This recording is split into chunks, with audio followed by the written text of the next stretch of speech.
Ayan guys, hello, narito ako ngayon sa taniman tabako.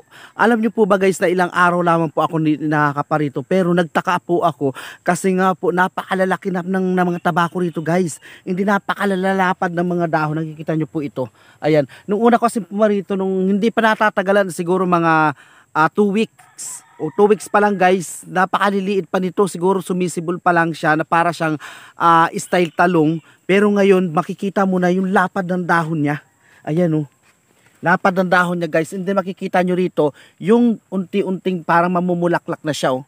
Yan yung pinakang ano niya, yan yung pamumulaklak po ng tabako. Napakabilis pala guys itong lumaki. Hindi napakabilis pala itong maging pera. Para kung sa ano, siguro mga 45 days. Kung sa manok parang 45 days lang para siyang pwede na siyang putihin para ipagpatuyo. Ayan, napakalapad guys. Ang ganda. Ang ganda niyan tingnan. Kasi nung unang parito ko, siguro mga 2 weeks nga po yung guys, para siyang style talong pa lang. Okay? Parang pinagkakamalang ko lang na talong na umaano pa ang mga dahon. Pero ngayon, is napakalalapad na po ng mga dahon niya kung mapapansin po ninyo. Ayan. Kasi, mas mabili ito kaysa sa mga lumalabas po ng mga sigarilyo. Kasi mura lang po ito eh. Kilo-kilo lang po. Kapag bibiling ganito, napakarami na nung kaysa sa mga sigarilyo na napakamamahal na ngayon. Ay, dito tayo guys. Napakaganda at ang lawak po nito. Ang ganda ito sa pinakadulo na yun. Ayan oh.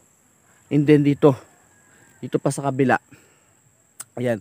Napakadami niya guys. And then nadaanan ko rin doon yung kanina yung part na yun doon sa pinakadulo na yun. May taniman din pala siya ng mane. Kaso hindi ko siya masyadong nalapitan kasi napakalapit niya sa bahay. Baka tayo hiyawan o matrespassing dun. Tapos dito naman sa part na to guys, napakaganda rin naman ang background niya. Talaga namang sulit na sulit kapag kapaparito ka talaga guys. Napakaganda nitong lugar na to. Hindi ako nagsasawang pumarito eh. Kasi 2 weeks pa lang po nung ako'y pumuntar po rito.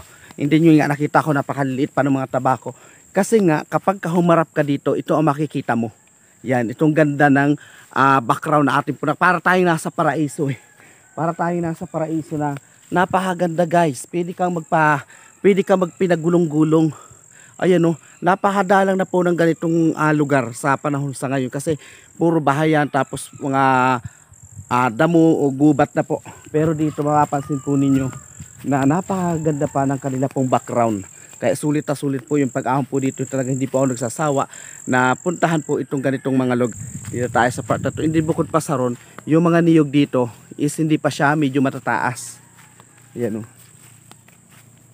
Ang ganda nito guys o. Dito sa part na to. Ayan, para tayo nasa paraiso. Ganda hanggang dun sa pinakadulo na yon. Pwede nga dito magpinagulong-gulong kapag ka nandito guys sa lugar na to. Ayan. Ayan, hindi na po ako guys magtatagal kasi malayo-layo na naman po ang ating babiyahin pabalik papatungo sa ating pong bayang Sinilangan. Maraming salamat po. God bless.